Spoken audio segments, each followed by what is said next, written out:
Istighfar itu cara paling cepat untuk mengabulkan doa. Semakin tinggi orang istighfar, terbiasa dengan istighfar, naik kendaraan dia istighfar, latihan terus, dan terbiasa dengan itu ya Allah. Bahkan malaikat yang bertugas di waktu khusus malam, yang bertugas di waktu khusus siang, itu demi adanya waktu ini yang diistimewakan oleh Allah, itu semua langsung kumpul di waktu itu. Kapankah waktu itu? Nabi menyebutkan ada 2 waktunya. Ada berapa waktunya? Sebentar. Kita belajar waktu dulu dalam Quran ya. Belajar waktu dulu. Mau pilih mana? Pilih yang singkat, cepat. Pilih yang agak detail, pilih yang detail.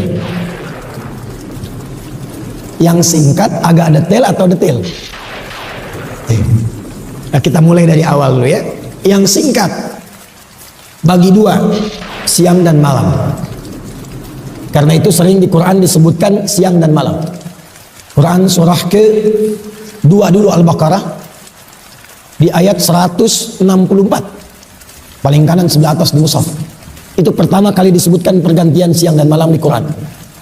Inna fi khalqis samawati wal ardi wa ikhtilafil laili wan nahar wal fulki allati tajri fil bahri bima yanfa'un nas, dan seterusnya ayat. Al-lail wan nahar. Jadi kalau kita ingin beraktivitas dan ingin memanage waktu, bagi 2 dulu secara umum. Apa yang dikerjakan di siang, apa yang dikerjakan di malam. Nah, batas siang, batasnya itu dari subuh ke maghrib. Saya ulang ya, dari mulai subuh ke maghrib. Jadi dibuka di subuh, berjalan di siang, masuk ke maghrib. Itu batasnya. Jelas? Baik, jadi kalau subuh kita buat pembuka, mulainya masuk ke waktu siang dari duha ke zuhur sampai dengan ke maghrib. Antara zuhur dengan maghrib yang tengah-tengah apa? Saya ulang, antara zuhur dengan maghrib yang tengah-tengah apa? Asar. Itu yang dimaksud Nabi dengan waktu pertengahan di siang hari. Jelas? Ada waktu pertengahan di siang hari, antara siang menuju ke maghrib, tengah-tengahnya asar. Itu yang dimaksud di Al-Bukhari nomor hadis 555, di hadis Muslim nomor hadis 632. Yata'aqabuna fikum malaikatun bil laili wa malaikatun bin nahari yajtami'una fi salatil asri. Karena itu tafsir ulama pada surah Al-Baqarah ayat 238 tentang salatul wusta, salat pertengahan, itu salat asar. Tafsir pertamanya. Yang kedua adalah waktu malam nanti. Malam ke siang, diambil tengahnya. Pembukanya apa? Dari mulai isya. Karena maghrib itu pembatas. Kemudian mulai ke isya. Sampai nanti muncul siang kembali. Siangnya masuk ke zuhur. Antara isya ke zuhur, tengah-tengahnya ada apa? Antara isya ke zuhur, tengah-tengahnya ada apa? Subuh. Maka tafsir yang kedua, ada waktu pertengahan, langsung disebutkan oleh Nabi, begitu pentingnya, sampai malaikat malam berkumpul, malaikat siang berkumpul. Di waktu pertengahan ini, wa fi sholatis subuh, di waktu subuh. Hanya yang menarik begini, ada beda antara asar dengan subuh, keistimewaannya. Ada yang sama-sama dimiliki. Jadi sama-sama antara subuh dengan asar. Ada yang hanya dimiliki subuh saja, asar tidak. Apa yang sama-sama dimiliki? Teruskan hadisnya. Perhatikan hadisnya. Yajtami'una fi salatil asri wa salatil fajri. Maka para malaikat itu berkumpul menyertai orang-orang yang salat di waktu asar. Kemudian berkumpul pula menyertai hamba-hamba yang ada di waktu fajar subuh. Atau kama qala Rasulullah sallallahu alaihi wasallam, summa yas'aluna ila as-sama'. Kemudian mereka langsung kembali naik ke langit. Lalu diuji oleh Allah. untuk dikonfirmasi bahwa malaikat itu menunaikan tugasnya dengan benar.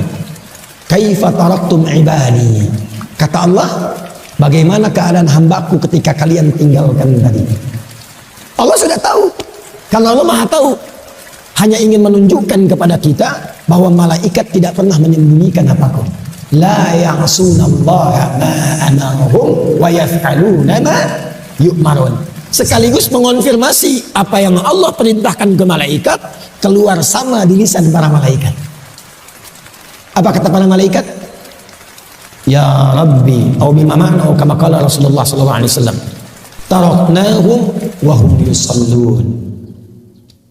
Kami tinggalkan hamba-hambamu itu. Kami sertai, kami tinggalkan. Tadi mereka telah menunaikan salat. Dan ketika malaikat melaporkan itu secara live, waktu asar dan waktu subuh, hamba yang disertai itu sedang salat, maka Allah kemudian, perhatikan ini yang paling penting, menegaskan pemberian rahmat dan ampunannya kepada hamba yang tengah menunaikan salat yang dilaporkan oleh malaikat itu. Karena itu salat subuh itu penting, salat asar itu penting. Karena itu termasuk waktu yang paling gratis ketika digunakan yang bisa mendatangkan rahmat Allah Subhanahu wa taala. Dan pada saat itulah malaikat mengaminkan apa yang dimintakan oleh hamba-hamba itu. Langsung mengaminkan. Sedangkan hadis lain mengatakan, "Faman wafaqa ta'minuhu ta'minal malaikati, ghufira lahu ma taqaddama min dzambi." Yang aminnya bersamaan dengan malaikat, minta diaminkan. Atau dalam sholat kita amin, malaikat amin, langsung dapat bonus, bukan hanya dikabulkan doanya, tapi langsung mendapatkan ampunan Allah Subhanahu wa taala. Jadi keutamaan waktu subuh itu yang pertama, mempercepat datangnya ampunan Allah Subhanahu wa taala. Maaf, pilih mana? Dapat harta 100 miliar atau dapat ampunan Allah? Tak ada yang ketiga, cuma dua saja ini. Dapat harta 100 miliar atau dapat ampunan Allah? Pilih mana? Oh, masa suaranya lemah sekali. Ampunan Allah. Oh, ini tidak pede, ini ada sesuatu itu. Ingin ampunan Allah tapi sekarang kok mohon maaf tuh. Ada yang meninggalkan Jumat karena ngejar proyek. Ada yang bahkan bekerja yang pekerjaannya bersamaan dengan waktu sholat. Padahal dia tahu dalam sholat bisa mendatangkan rezeki. Nah, subuh itu spesial. Spesial. Karena itulah langsung disebutkan dalam Al-Quran, Allah menegaskan tentang keutamaan ini. Quran surah 17 ayat 78. Aqimis salata liduluki syamsi ila ghasaqil laili. Tunaikan salat dengan benar dari mulai tergelincir matahari. Zuhur dulu disebutkannya sampai ke malam tiba, sampai ke isya. Zuhur, asar, maghrib, isya. Ini standar. Tapi subuh diakhirkan. Subuh urutannya diakhirkan. Wa qur'anal fajr, inna qur'anal fajri kana mashhuda. Perhatikan. Yang empat disebutkan sholat, tapi yang subuh redaksinya oleh Al-Quran ditegaskan dengan nama Quran. Quran, bukan hanya sholatnya. Ternyata yang penting di waktu subuh itu bukan hanya sholatnya, tapi semua bacaan yang disampaikan di waktu subuh langsung dipersaksikan. Kalau doa dikabulkan, kalau istighfar diampuni, kalau minta rahmat diberikan. Itu subuh. Karena itulah ada orang-orang yang berburu waktu subuh karena tahu waktunya. Oh, ini jam 4.45 di Sumatera Barat. Maka dia bangun karena tahu waktu, dia siapkan jam 3 bangun. Ada yang setengah 4. Jadi 4.45 adzan, jam 3 sudah bangun. Karena tahu ada waktu yang istimewa. Bahkan dia kejar menjelang subuh. Ada waktu menjelang subuh, itu disebut sahar namanya.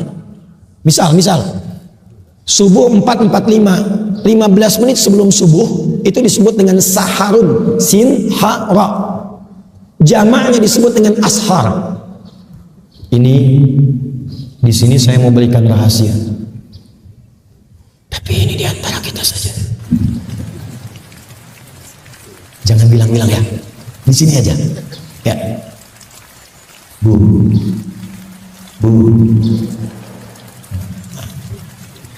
Kalau kemarin di Tanah Datar saya bilang, Bu, yo. Sini ya.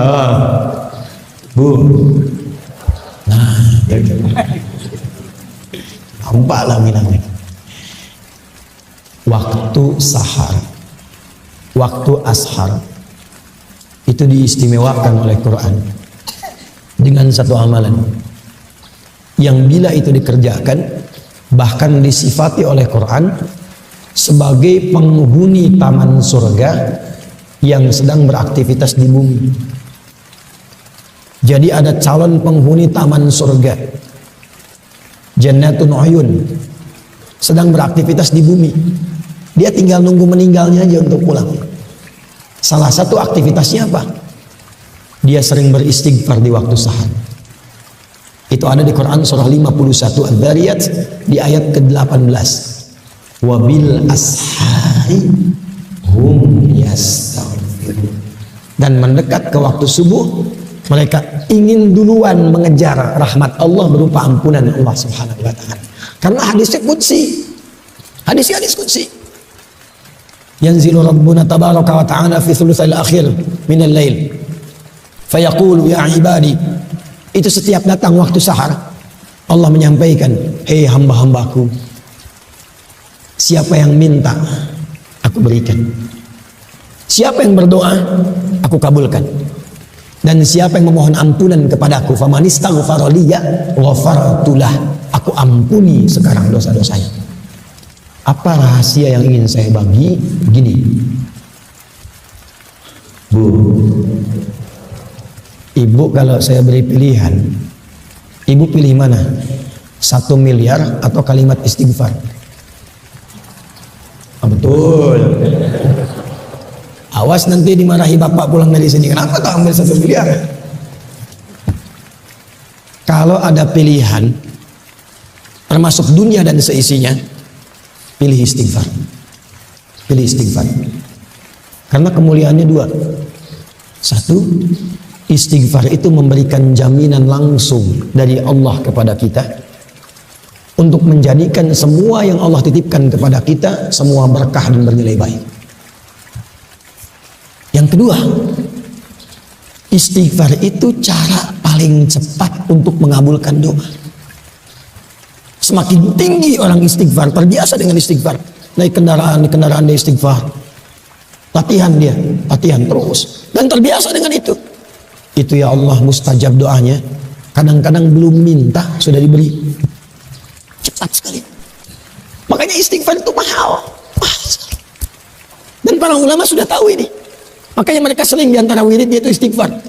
Dan zikir kita pertama ba'da sholat itu, Assalamualaikum warahmatullah, Assalamualaikum warahmatullah. Bukankah istighfar? Astagfirullah, astagfirullah, astagfirullah. Allahumma antas salam minka salam tabarakta ya dzal jalali wal ikram. Istighfar. Karena menghadirkan berkah, menggugurkan dosa, mempercepat jawaban doa. Itu istighfar. Karena itulah orang-orang mengejar waktu subuh itu, mempersiapkan sebelum subuh dengan istighfar. Itulah kemuliaan subuh. Jadi kemuliaan subuh itu selain mempercepat terkabulnya doa, kalau ingin cepat doanya dikabul, bangun sebelum subuh, isi dengan istighfar. Itu rahasianya. Makanya 2 rakaat sebelum subuhnya pun sunnahnya itu lebih baik daripada dunia dan seisinya.